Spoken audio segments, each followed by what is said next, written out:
Win all in, play my cards right. Up the ante, won blackjack all night. Roll the dice, let it ride. Water the odds, I got snake eyes. Entrepreneur Perspectives is produced by Quiet Loud Studios, a production company and content network. Learn more at quietloudstudios.com. Excited about being here. You know, we've been trying to connect with local business owners. It's amazing to me how interesting people's stories are. Yeah. You know, we end up interviewing people, and we had a guy the other day that was had been in NASCAR. And so he was a tire changer for 16 years. my And goodness. so the stories he had were just super interesting. So really interested in your business. We're here at Tutti's. You taught me how to say that when I came in. Tutti's Italian Market. Yep. Here in Concord. Tell me a little bit about your background and kind of how you got into the business. Sure. So I do think that it's important to kind of start that I'm a native New Yorker. Okay. I grew up, as a second and third generation Italian-American family. I was born in Long Island and spent a lot of time in Brooklyn. And I was blessed to kind of be a generation gap.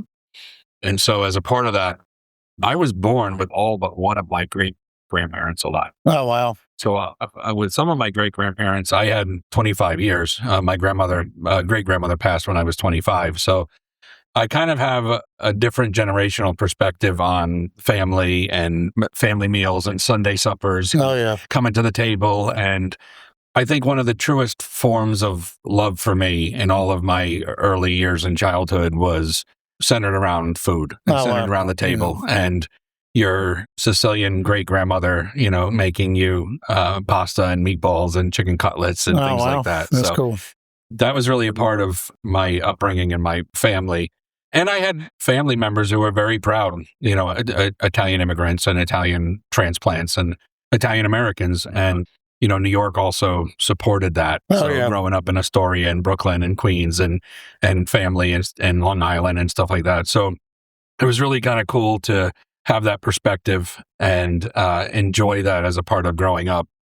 My background actually is in education. Okay. I have my bachelor's and my master's in English literature. Okay. And I taught both high school and college English literature for over 20 years. Where'd you go to college? My undergrad was at Campbell University. Okay. I'm at Camel. Okay. And my master's was at UNC Charlotte. It's where I met my wife. She was also in the English program.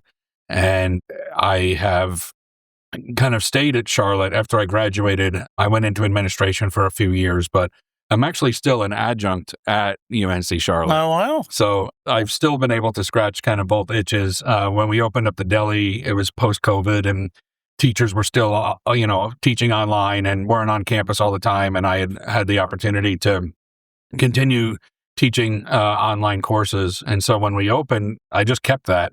I was able to keep a course every semester or a course in the summer and still, at night teach literature and meet the students and grade essays and stuff like that. Oh, that's cool. Even though, the Deli's my full-time position now, I still kind of get to enjoy that, in the evenings online. So is college what brought you down to this area? Actually, my grandfather on my dad's side, he was born and raised Texas oilman. Okay. Wow. His dad worked in the oil fields. He was a, steely-eyed, blue-eyed, 6'4" Texan that was a Marine that then became a New York City cop. Right. And so he was my hero, and he was an amazing, good old tough boy. And he put 19 years in NYPD. And in his words, he wanted to get the hell out of the city. Yeah, I get it. Yeah. He was tired of working in Harlem and the Bronx and Queens and, being a cop. Right. And they decided to retire. My grandmother worked for AT&T, so she transferred very easily. Okay. They decided to retire in Charlotte when, Charlotte was fields and farms. Okay. They came down in 89. There was no 485. There was no Panthers. There was no... Oh, yeah. There was nothing here, the Beltline, there was stuff that didn't exist. Concord Mills wasn't here. It was a farm. So they retired down here, and then we followed about 7 or 8 years later. My dad was a tradesman, so he could move pretty easily and became an electrical contractor and now is an electrical inspector. And my mother was a teacher as well. So my mom got a job in Charlotte Mecklenburg schools, and we came down here. So your family's got the education bug too, right? Yes. I'm the oldest of four. So my mom is a teacher of 37 years, music, and then she went back and got her master's in English. My brother has a master's of fine arts and creative writing in English. Wow. My sister is a teacher locally at Canyon School. Okay. She's an art teacher, has a master's from Boston University. And my youngest sister has a pastry degree from Johnson & Wales. Okay. So, wow. Yeah, that's cool. Yeah, so pretty you cool. definitely got great family. Sounds like everybody's well educated. And you and I have the UNC Charlotte. Of course, I'm probably ahead of you, way ahead of you. I went to UNC Charlotte in 85, 86 time. There were only 6 buildings on the campus, and awesome. My degree's in criminal justice, political science. And so, but now, you look at that campus and it is just... It's unbelievable. Yeah, my daughter went there too. Yeah. And man, when I went over there for the orientation, I hadn't been there in 20 years. It's unbelievable. So, yeah. Different world. I mean, I think it was a college and then became a university, in 94 or something like that, but it is enormous. Yeah. I mean, its footprint is, I think it's the second largest public university now in the state. And probably one of the fastest growing still too. Yep. So, a lot of people I know end up going there. So that's great. So tell me how you made, was your family also in the restaurant business or? I had some family by extension that were in the food world. When my sister got the pastry degree, she was working in some local bakeries and did some stuff for fun. I had a couple of uncles that had a meat market and a butcher shop in Brooklyn. Right. And they ran that for a while, and my grandfather used to work there. And I never specifically had any true restaurant experience. This was really an extension of, I think, 2 different camps that came together. One of them was, I felt like one of my greater strengths as an educator and as a coach and as a teacher was building community through a relationship. Right. And then the other strength was I really felt like culturally I had something to share around our table, around our Sunday table, right. Our food. And so those kind of converged. And then I had exceptional mentors in the business world because both of my grandfathers, both were Marines. One was in YPD, one was fire department. Okay. And then they opened up their own businesses. My grandfather owned a mechanic shop. The other one owned a construction company. And in the summers between high school and college, I used to go up and work construction for my family. Okay. And so I saw the entrepreneurial spirit and the beauty of the old bootstrap mentality. I mean, I saw my grandfather get up at 4:30, every morning, get to the office before the guys, get the plans written out and get the things organized, and then send out the construction crews. And then go back to the office every day after work, plan the next day. And he did that for, 25 years. And then my uncles took it over and I worked for them. So I really have very little experience in a restaurant world. Right. I worked at a pizzeria when I was 15 and bussing tables. But I really kind of saw the spirit of entrepreneurship more than I did. Like I have 20 years in the back of a kitchen. Right. So it really started with both of my grandfathers, to be honest. Okay. Yeah. So you just decided to come to Concord, or do you live in the local area, or? So we when we moved here, we settled in Harrisburg. Okay. I finished high school in North Carolina. So I moved here when I was a teenager. I finished high school in North Carolina. I went to Central Cabarrus High School locally. Okay. My brothers and sisters, same thing. We graduated locally.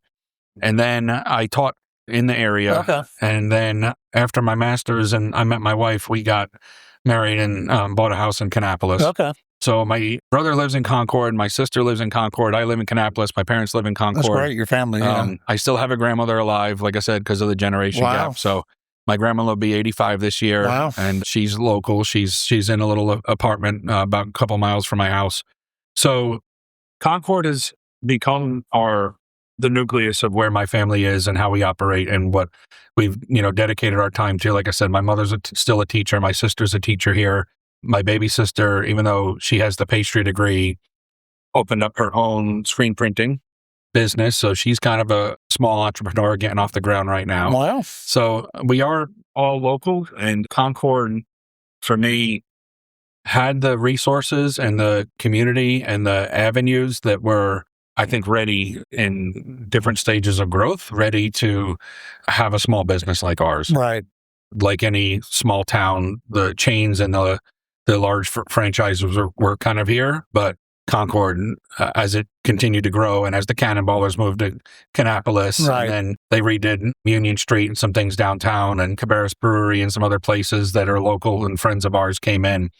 It was kind of rife with the opportunity to continue growing local small businesses. Well, your place is beautiful, and I see you got the wine. I guess you got to serve wine as well, and we have a what they call on and off premise beer and wine license. Okay, so we have the opportunity to grab a sandwich and a Peroni and sit outside and enjoy the patio or the inside here. You can have a glass of wine. You can cork a bottle. You can bring it home. You can come in and get wine for gifts and events and stuff like that. So it's a little bit. Whenever I go to a town that I haven't been to before, I always like to find that unique place. You know, I don't want to just, like you said, go to the franchise and I can do that anywhere, but to try to find that really unique place in that town. And I think this is one of them, obviously. I mean, this is really cool. Thank you. And I can tell you're really proud.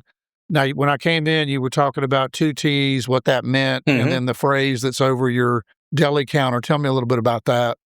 So we rolled around a lot of things, like any, was it going to be my daughter's name? Was it going to be my great-grandparents' last name? Right. What were we going to do?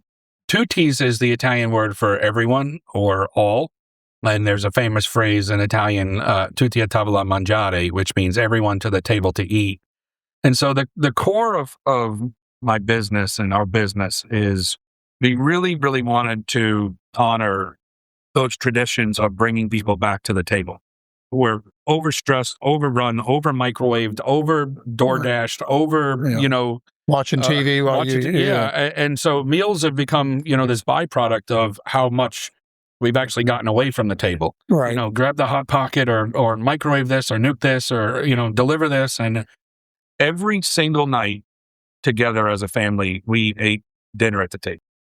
Every single night. Now, we could have 8-hour spaghetti sauce with rigatoni and fresh meatballs and sausage and bread and fresh ricotta on top of the sauce, and we'd sit at the table for 3 hours, or Tuesday night fish sticks and mac and cheese. Yeah, but we're together at the table. And every single day, my mom made dinner. Oh, that's great. And so I think that as a society and as a culture, we got away from that. And so I wanted this deli and this market to be an opportunity and an invitation to bring people back to the table around good food. That's good. And so our tenets, our kind of pillars are, family, community, and authenticity. And so if we could recreate that feeling and that experience and those tenets for others to say, like, no, then we're planning this out. We're stopping by Tutti's. We're getting dinner. We're going to eat together at the table. Like, that to me was something that I felt like as a society was really important for us to bring back to the table. Yeah. I looked at your menu this morning on the way down here, so it looks really, really good. Thank you. Is there one dish that's a specialty of the restaurant, or? So the classic, on the sandwich menu, the classic Italian kind of sub, the Godfather, is our top seller. I saw that almost 5-1. So if we look at it at the end of the month, and we've sold 1,000 sandwiches, at least 500 of them are the Godfather compared to the other ones. Well, that's the one my eyes went on this morning. It's so funny that you said that, because that's the heavy hitter. Good, yeah. As we joke, we're making a T-shirt. That's the sandwich you can't refuse. That's right? it. So that's awesome. Yeah. But that one's got our pepperoni, our fresh prosciutto di Parma from Italy, our capicola, our salami, mozzarella. It's the whole sandwich. That sounds great. And actually, our top-selling family meal kind of balances between the lasagna and chicken parm. Right. So those are the two heavy hitters. We have had multiple people come in and say, I used to make lasagna, and I know it was a labor of love, and I did it, and my family, but now I'll never make lasagna again. I just come to Tutti's. Yeah, that's it. Yeah. That's a proud moment for me. I saw you had eggplant parmesan on there too. Yeah, that's one of my favorites too. So we do the eggplant parmesan and the eggplant rollatini, different dishes, but similar products and similar ingredients. The eggplant is really special to me because I had a few family members that were vegetarian, and a lot of people think, even back then, I had a great aunt that may have been the best cook in our family, Aunt Josie. Right. And Aunt Josie used to make us, pizza and eggplant and peppers and eggs and things like that. And so we honor the eggplant. There's nothing fake or frozen in this building. I don't get eggplant rounds that are pre-made and circle and cut and pre-breaded. We get eggplant in every single week. We skin it, we dredge it, we bread it, we fry it, and then we make our meals fresh. Same with our chicken, same with our meatballs, same with our sausage, everything in here we make in the building. Oh, wow. That's great. Yeah. So tell me about the business side and when you first got in the business, was there anything that was difficult or, what were the big challenges when you first started the business? So there were two things that really came up like any new business owner or new entrepreneur. One of them was impatience, right? And so you have an idea, you have a vision, as they say from the phrases in physics, like when you begin, you feel like you're both the unstoppable force and the immovable object. Right. You have an idea, you have a vision, you want to see it through, you have your notes, you have your plans, you finished with the architect, you finished meeting with different GCs, you kind of are moving forward with this process, and you really are relying on other people. Right. It was a very significant test to my personality to begin to trust people early, to begin to build that community where there's others that are a part of this, even if it's, the apprentice electrician who's hooking up something for the first time. Right. You're watching the building and you're paying attention to things. Or Yep. My brother had actually left to finish his grad school and he was in Cleveland State. So he was out of town for almost 7 years. And I missed my brother tremendously. And Johnny decided he was going to come home and be a business partner with me. And I remember that phone call. And that was one of the first catalysts for me saying, like, I'm not doing this alone. Right. And so Johnny came home and we finished demo and we cut our hands and ripped our arms and broke our back and did ridiculous things. Like we decided to paint the building ourselves to save money on the painter. Wow. Yeah. And we decided that because we were going to open in the summer, we painted the front facing the facade of the building. And it was the 104-day summer day of the year. Oh my God. Yeah. Almost, I almost had a heart attack and passed out. And Johnny was struggling. And it was just one of those things that we decided this is a part of what we're doing. Right. The second thing is a far departure from kind of patience and waiting for things to happen. And we were, like most people, we were 16 weeks over opening deadline. I'll stay on that for a second because my grandfather was very ill. My mom's father, who helped us get this building and was a financial supporter for us, wanted us to do this so he could see kind of our inheritances have tangible results. Right. He didn't want to do let's leave this to the will and then here's how much taxes you're going to have to pay. Right. My grandfather wanted us to have real things. And so he helped us get this building and he got really sick. He got really sick to the point of being debilitated. Right. Really hard walking, kidney failure, liver failure. He had cancer. And the demand of that patience on my learning how to kind of grow as an early business owner also helped me manage what it was to see that vision through, because at that point I had moved away from this is my livelihood and this is my new job and this is my new, thing that I'm going to be doing for work. We had to open so my grandfather could see this place. Right. And so we opened still a little bit prematurely. We weren't ready. We didn't have any staff. I cut my hand on the first sandwich I ever made. Yep. It was a disaster. My wife was in here in a dress running food, and in the back, my mom was here. It was a disaster. Yep. But the week before we opened, before Thanksgiving, my grandfather got to come here and sit down, and I made him a sandwich named after me, what his nickname for me was Tommy Salami. I saw that one too, yeah. And so I made him a Tommy Salami, and he had a Peroni, and he had a beer, and he got to see the fruits of our work. That one really mattered. Yeah, no, I get it. Yeah, that's awesome. That was powerful. And so, and the very opposite of patience and that labor and that work, I mean, some of the hardest things that I think new entrepreneurs go through is once we opened, there was a heavy weight on me of imposter syndrome.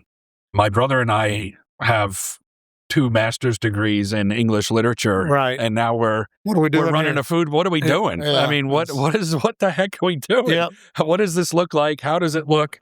do people want this? How come people want this? I mean, it's just, like a lot of people, when you do something that's kind of second to your nature, making spaghetti sauce is not this grand or profound thing for us. Right. It's tomatoes. Well, yeah. So we were like, I mean, people really want, this the way we think that they do, or is this really something that is going to draw people in? And I think that was, you really have to focus on the sense of community that you're trying to build, right? Rather than what are the identifiers that make this food business a food business.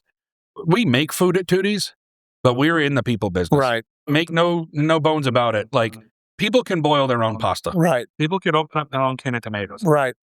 People come to Tutti's because they appreciate, they care about, they're involved with, and can experience what being a part of an Italian family looks like. Right. And walking in, that's important. Yep. And so when you say, oh, hey, Tommy, what's going on? But they feel like they're going to my grandmother's house. They feel like they're going to my house. Yep. They feel like they're coming to my parents' house. They're home away from home, right? Exactly. Yeah, that's cool. So, I mean, it's still just pasta. But at the end of the day, I think people want to come here because, as they say, there's two types of people, those that are Italian and those that want to be Italian. That's it. And if the food's good, that other kind of, you can walk away from some of that imposter syndrome. And the truth is that you just, my brother Johnny and I learned to make mistakes. And I think that that's a fear that people have, like, even thinking about that phrase, like, no, you have to actually learn to make those mistakes. Right. And then build from that and from the ground up, brick by brick, day by day. You stack those things up and then you kind of create what it is that you want to do in your business. Yeah, I'm sure you're getting to know all your customers because I'm sure you have a lot of repeat customers coming in here. Yes. I like to go to restaurants too. In fact, I have this habit of going to restaurants and I find that one sandwich that I really like, and so like there's a place in Greensboro I go to, and when I walk in, I don't even ask. They just bring it. Yeah. And and they know my name, and so I know them, and that's like you said, that sense of community is really awesome. Yep. So, and you guys do catering as well, right? Yeah, that's become a little bit larger branch than we anticipated. When we opened, we did sandwiches and some meals to go. And then we did sandwiches and the meals to go grew. And then I got connected with our largest international importer. And then the market kind of started to take on a life on its own because we did open up as a deli in the market. Right. And so access to quality ingredients and authentic products and 100% imported products, it was another tenet of our business. And so the deli and then the meals to go and then the market. And we actually opened for the first year and did kind of single pastry in the building. A deli case that was turned off. Right. And, by the grace of my mom being an exceptional cook and baker, and then my sister, and then some, kind of working through what type of products we wanted to bring, we brought pastries and desserts to the market. And then people kind of said, like, well, I'm doing a graduation, or I have a wedding coming up, or my daughter's thinking about this, or we're doing an event this evening, downtown, or the law offices are getting together for the courthouse. And the marketing for that really happened organically with people that had already been in the deli. And like you said, were repeat customers and came in and taken a lasagna home and said, like, I have to bring this to other people. I want to share this. And so catering really kind of took on a life of its own. And last year, it kind of moved to a little over probably about 10 or 15% of our business. Wow. Okay. And so our deli bones are sandwich, chips, and a drink. And every day, from 11 to 2 o'clock, we're rocking and rolling, and people come in, and we do know their name, and we know their sandwiches, and some people stay, some people go. But the deli kind of functions here, but the catering has really been an awesome opportunity for us to grow in the community too. That's cool. So yeah, that's taken on a lot of different avenues that we're excited about. Well, you get that reputation of that, and then all of a sudden it takes off. So how many employees do you have? So not including my brother and I, we are currently at 9 employees. Okay. We opened up with 3, my brother and I, and kind of a catch-all. We've gone through different iterations of what that looked like. We are right now struggling to get people hours because we have so many employees, which is kind of crazy. I mean, the staffing issue for us has has been a problem before, but now we just have unbelievable people. We brought on a general manager, Michael, who's here now. I'm proud of this because it does resonate with me as a teacher and a coach and somebody who coached football and stuff like that. Like, you build a team, obviously, by identifying, strengths. Right. And then you build those people up from those strengths. And we have 4 people now that have been with us over 2 years. And we've been open 3.5 years. Okay. So in October, we're going to have a guy here that's been with us for 3 years. And for a new business, that just, for me, really speaks volumes, I think, about the type of culture and relationships that we're trying to build. Yep. And back to the family thing, I'm sure you're making those employees feel like they're part of something. And, to me, that's when things are really good, is when you feel like I'm part of something. Yes. I'm not just coming in, making whatever I make and going home. I'm part of a team. Yes, sir. That's when it's really satisfying. And there's restaurants and other businesses that, seem to have figured that out. And that's something that I think is lost in a lot of other type businesses where people are just coming to get a check and they don't feel like, and the most fun I've ever had doing anything is when I felt like I was part of something. 100%. 100%. So we've actually had 3 guys that have left and come back. Yeah. So they figured out, this is pretty the good. grass isn't greener, in some areas. So I'm proud of that. I like the team that we have. We force them sometimes. Sometimes they want to go, or they want to, run out, or they want to go to the gym or see their girlfriend. But on Tuesdays, when we're doing our food prep, we're closed on Tuesdays to the public, but we get our trucks and we get our proteins and our meat. We break down everything and cook and stuff. But on Tuesdays, we have family meal together. Oh, that's cool. Not having a dinner restaurant. We don't eat dinner before we open up at 5:00 and then open, because we're a daily deli. So, Tuesdays we make pasta here, or we make dinner, or again, sometimes it's hot dogs, sometimes it's we're going out and grabbing something, sometimes we'll do the food truck. But it matters to me that I hear their stories and I hear how they're doing. I hear what they did for their birthday. Well, I hear what, so like, I like family meal with my guys. Oh, that's awesome. That's fun. Yeah, that's great. Yeah. You talked about the family dinner. When my dad was getting sick, and same thing, he was 85 when he passed away. Mm-hmm. But about 5 years before, we started doing, my parents live in Charlotte.